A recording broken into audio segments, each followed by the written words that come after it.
All right, hey, what's up, guys? Coach Mike, JustPlayFB football. Sorry, it's been a couple weeks since I've done a video, but start of the football season is always a little bit crazy when you're getting teachers back to school, physicals, paperwork, clearance, new kids coming in, equipment, trying to get a game plan ready to play a game in 16 days or a classic that we just played Friday night in 16 games. Gets really crazy. So now as I get a lot of that out of the way, I get time to kind of settle down and get into my routine. And even though we're in game weeks, it gets a little bit easier as the season goes on. So, excuse my voice. Hopefully, we can start doing a couple more videos. So today I'm just going to take a little look at cover two and the lost art of playing cover two. It's something that we absolutely struggle with, teaching our corners and safeties and kids how to play cover two. You don't see it that much anymore. You still see it a little bit, but I'll tell you why I like it and how I think we need to do a better job with it. Remember to check out some of our sponsors. Dome Hats, a headwear sponsor with PlayFB football. In the school I'm at, here's one of our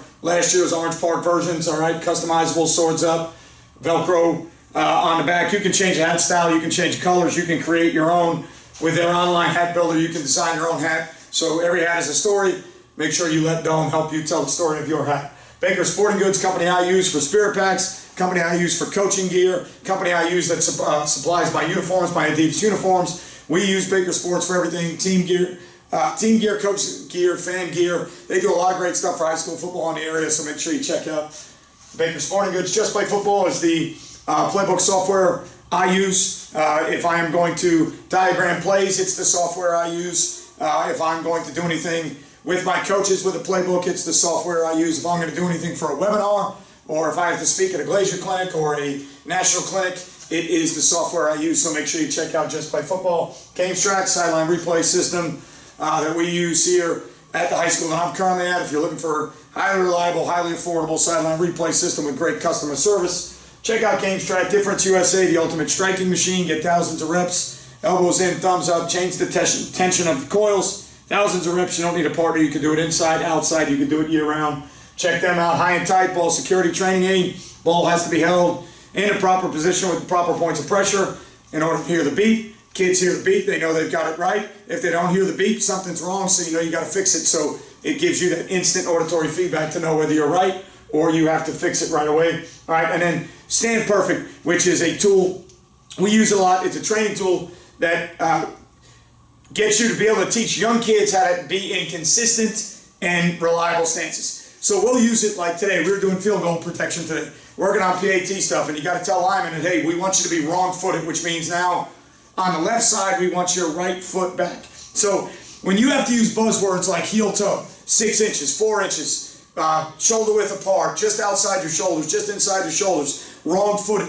When you have to use all those buzzwords, you're losing time teaching. If you could just put the StandPerfects down on the ground and say, hey, on field goal, the left side, you stand like this, the right side, you stand like this. Put their feet in them, and now you don't have to say anything about wrong-footed, inside foot back. Just say, hey, that's how your feet go. You know how that feels? You know what it feels like? Okay, good. You build consistent and reliable, repeatable stances, so check out StandPerfect. So cover two to me has become a lost art. You don't see it as much anymore with the advent, to me, for 2 reasons. Number one, the advent of a lot of spread offenses, 4 wide, okay? And number two, all right, in the high school game, with the ball being played on a hash mark 60 to 70% of the game, somewhere along those lines, don't quote me on that, the wide side of the field is so far when you have, 36 or something yards like that, 36 and a half or 36 and a third or whatever the yards is from the hash mark to the field. It's so wide for a corner to be a force player versus these spread teams that spread you out to run the ball, that cover two has kind of lost, it's lost its place in the world a little bit in the game of football at the high school level. And it's been replaced by the quarters adjustments like two read, which gives you kind of everything you want. If you get a two to the flat, you can get a hard corner down, all right, and you get a safety over the top. But if you get verticals, it gives you vertical matches, and then your apex player can be a force defender, but if he gets blocked, now your safety, who is playing off a number two, he doesn't have to play 2 verticals of 1 and 2, he just has to play 2. So now if 2 cracks the apex, your safety can go and crack replace it. He becomes the force player. So, all your quarters adjustments, all those things have kind of replaced it in the spread game. All right, but to me, where I think it's still viable is being able to play it into the boundary. And being able to play it, whether it's 1 or 2 receivers into the boundary, all right, being able to play it to kind of alleviate some issues that you may run into with certain formations, or just to get up and take away easy throws into the boundary and to be physical and beat up on wide receivers. All right, I played wide receiver in college to some pretty good success at the Division III level. Obviously, I'm not very big. At 5'9", 155 pounds in college, press was a big issue for me. Cover 2 is a big issue for me. I don't want to be beat on all game when I'm 5'9", 155 pounds. The game has changed where receivers now are 6 foot, 6'1", 180, 190. A little bit tougher to do, but receivers by nature still like clean releases. They love being able to get off the ball clean. They love being able to work stems. They love being able to framework and get guys where they want them. When you are up there in their face knocking them around, not only are you physically beating them up all game, but you're knocking them off their route, which means receivers have to have the wherewithal and coaches have to have the wherewithal to teach kids how to get back on the stem they need to run their route, right? So cover 2 takes away some easy throws, okay? It gives you the chance to be physical with receivers that may not like being physical, okay? And it also gives you a chance, all right, to get up there, take the easy throw away, but also support runs because you got a corner that's a force player outside in the run game. Now, if it's into the boundary, all right, if it's into the boundary, what you can do if you're worried about the support, all right, so let's just say you get these teams that want to be like 2-back and they put the single into the boundary, okay? And if you give the single easy throws, so if you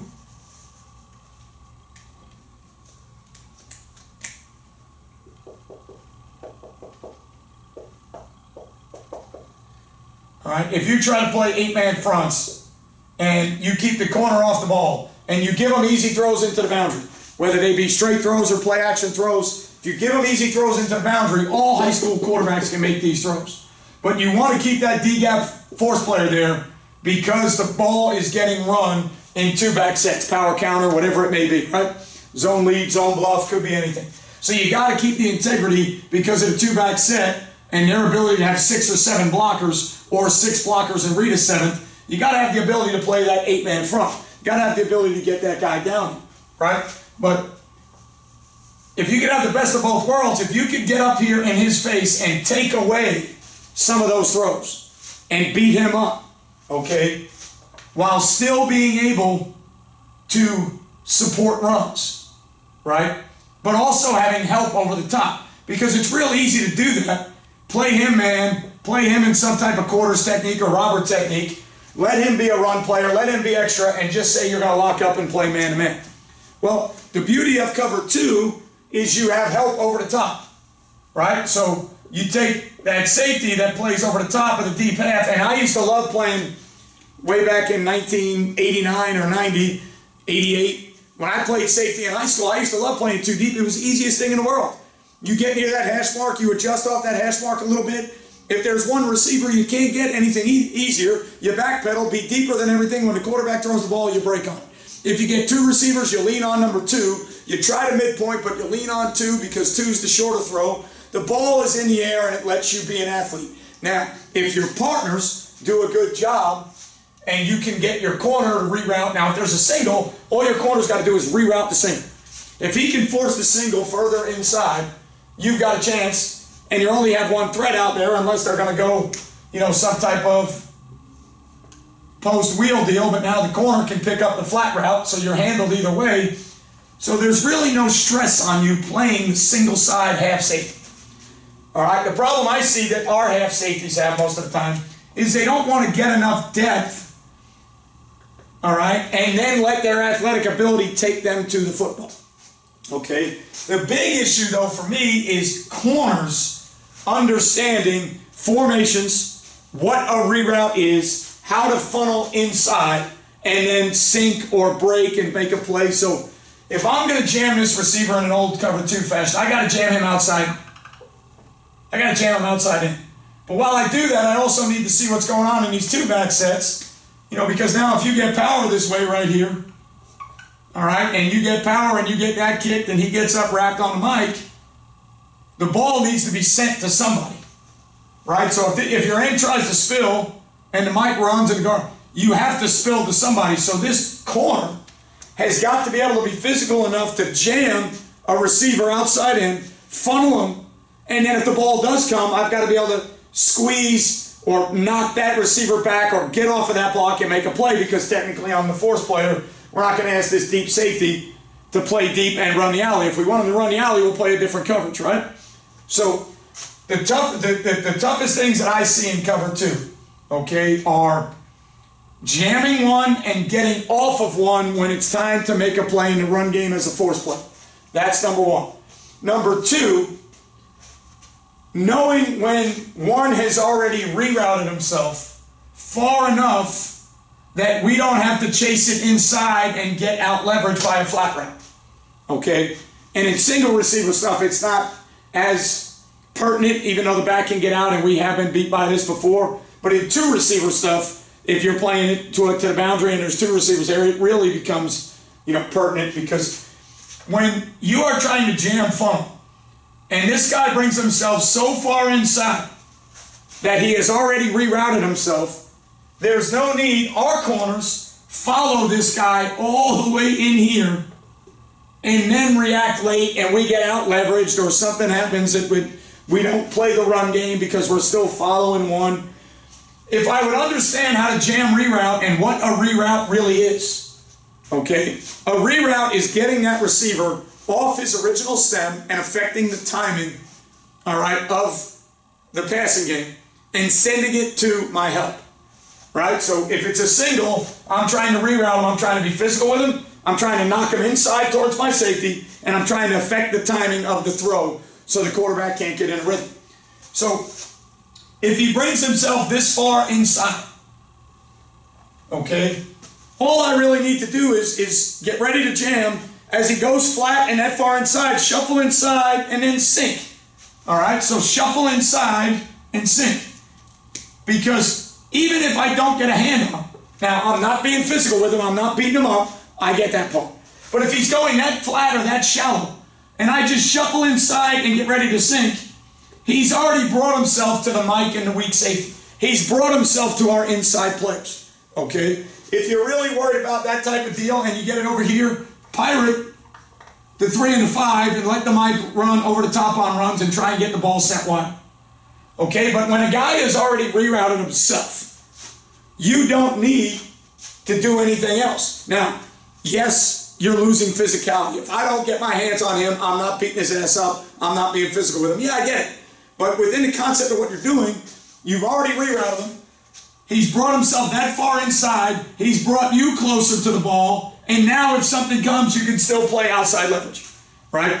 So a lot of times if you're good at disguising your looks and you play some stuff where the safety is the drop-down player, you're going to get a lot of crack schemes, all right? You're going to get a lot of crack schemes or push crack schemes from these teams. So that cover two is a great way to alleviate that, all right? If that corner's up, they probably won't crack, okay? But if you can show some different looks and roll to that late and make it look like it's quarters, but then get down there to that late and back there to that half, it makes that job tougher for that single receiver, right? So you want to change up how they're blocking things out there, okay? But the hardest part is understanding what a reroute is. My job is not to follow, and we did this the other night, my job is not to follow one inside. It's not a man concept. My job is to reroute number one and knock his ass inside, sink and play the flat, see what two's doing, right? So my job is to reroute this. If he rerouted himself, now my job is just to sink and see what's coming in the flat. Don't let anything out leveraged. Carry a wheel that comes back. Carry a back that comes back. If the backs are on the other side, get ready for mesh or the other crosser coming from here, okay? The tougher part is when there's two receivers. And we will, from time to time, we will try to play cover two into the boundary to two receivers. And again, if I had the front set that way, I'd try to run Pirate or something to do that so I can widen the mic out. Because now, when you got two receivers, you need two reroutes. You need an inside and you need a wall, right? You're not going to carry that vertical. You're going to wall it and you're going to force it wider to the safety. And then the corner's going to funnel one and force him wider to the safety, tighter to the safety, right? So that's tough to do in high school. It's tough for these kids to have run fits and then get out here and wall number two. But into the boundary, it's a lot easier. The hardest part for this kid is being able to see when I jam one and I start to sink. If two's going vertical, I'm going to keep sinking. Right? Because if two's going vertical, there's a good chance you're going to get snag, corner, flat. Well, you always want to cover things top down. So if I jam this inside and I start to sink and two's going vertical, I keep sinking. If they throw the ball to the flat, I can rally and tack.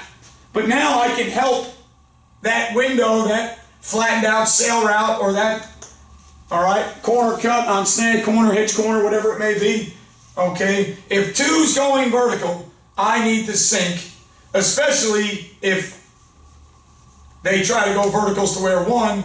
So I got the corner. One tries to release inside and get back on his stem.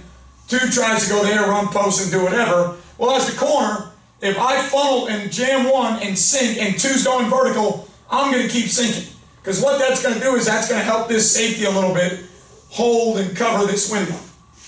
Right? Because that's where they'll be looking to throw the ball. So that's going to let that safety kind of hold and cover that window. Okay, now, the back's out in the flat, I've got to come down. I got to let the ball bring me down and tackle the back in the flat. Right? So I've got to be able to let the ball bring me down to tackle the back in the flat. Because if I jam this and sink and two's going vertical, I'm going to keep working. Yes, my mic should wall that and make it go wider, okay? But I got to take pressure off my safety. The way I can take pressure off my safety is if two's vertical, I keep sinking and I try to make this throw as hard as possible. I make the quarterback put air in that throw. I don't let him throw that cover two halt shot. The corner that presses here and sits or jumps the back in the flat, he leaves that window and you get a receiver that goes kind of in, back on his stem. This guy drives and you get the whole shot out there every day of the week. Right? Now, the other problem is when you get beat outside. So as a cover two corner, you can never let that guy get outside. Okay? You can never let him get outside. If he gets outside, you now have no choice, okay, but to sink. But it's how you do it. So if he gets outside, you need a corner that understands, okay, how to turn back in to the quarterback and sink. So you don't want to, so if I'm playing to the camera, if I'm playing cover two, all right, and the quarterback is inside to my left, and this receiver gets outside, and I turn into, all right, or I man turn, however you want to look at it. I turn into, okay, and I run like this with my back turned. Anything in the flat, I cannot see any longer. If it's run game, I cannot see it any longer. I've turned my back. So you need a corner that understands, number one, by technique and leverage, don't get beat out there. But number two, if for whatever reason I did get beat out that way, I've got to be able to shuffle, turn into the quarterback, and sink. Don't turn my back to the quarterback. All right? And that's one of the second toughest ones. Okay, so again, why do we like trying to do it and why do we like trying to teach it? A couple different reasons. Number one, I think it's great into the boundary, especially when you get a single back there, all right, and you play two back teams, and you get a single back there. I think it's great to get him up there and take away some of those honey holes, take away that easy throw, take away access, take away that quick game, take away some of those deals, right? It'll also help with the vertical choice game, so if you got guys that are trying to go, if they can win, win. If they can't, come back here and run some type of curl or whatever the route is. Well, if you're jamming one and nothing shows and you keep sinking, you're going to be able to help in that window right there, right? You'll be able to help take that away. Okay? So you take away easy throws, you change who the support player is, and then just based on the defense you're playing, if you need to get the ball sent to him, just do things to get the ball to come wider and see if this kid is physical enough into the boundary to jam this get off and make plays. If you can find that kid that's physical enough to jam one, beat one up, funnel one inside to the safety, take away those easy quick game throws. Especially when you're playing tempo teams. If you give that look, and then your corner safety on that side can be really good playing games with their looks. When the safety comes down, when the corner's down and the safety's out. Okay, you're going to give that guy, today's day and age, games are called either by a guy in the booth, guy on the sideline. He's calling the plays into the quarterback based on what he sees. If you give similar pictures and change the force player, the RPO read, the flat player, you're going to make it hard on those teams, even teams like us on offense. If you change how we take those access throws, all right, and you don't give us that easy access throw, we're not going to take it if he's up in his face. We're probably going to try and go by him. Well, now that we try to go by him, there's a safety over the top. So now we try to take that access throw the fade into a safety over the top. Right, go. So, things like that, taking away the easy throws, making the RPO read. Now if they go RPO to that side, they're going to read the corner. Corner's the support player. Safety's high, you force a give. So if they're running like glance routes or things, skinny posts or whatever it is, safety high, you're going to force a give. You're going to force a give, but your corner's the force player. Right? You can do other things. And again, today's talk was about old-fashioned cover two and how it's a lost art and how pressing, funneling, jamming a receiver inside, sinking, playing the technique of cover two and being physical and beating the crap out of a receiver is a lost art. That's what today's talk was about. But you also got to remember from the same looks, you could cut the corner from the same looks when you're getting a lot of D-gap runs. You can line up right here and on the snap of the ball, it almost becomes a corner add-on blitz. But if he sees pass, he can put the brakes on and kind of settle and still be under that hitch or under that slant. So you could cut the corner from there too, right? So you could bring that corner, knife him, whatever you want to call it. All right, we knife him in there, you make a cloud call. So for us, we would have, when we can do it to the single side, we would have a cloud call and then we would have a hard call. So hard would tell us to play traditional cover two, get up in his face, beat his ass up, funnel him inside, take away quick throws. Cloud for us would be a deal where we play it from a look that might look like corner off or safety back, and then on the snap of the ball, we're going to knife in here hard, and he's going to knife back there off the edge. So there's certainly different ways that you can do it. You can game plan it, you can show it.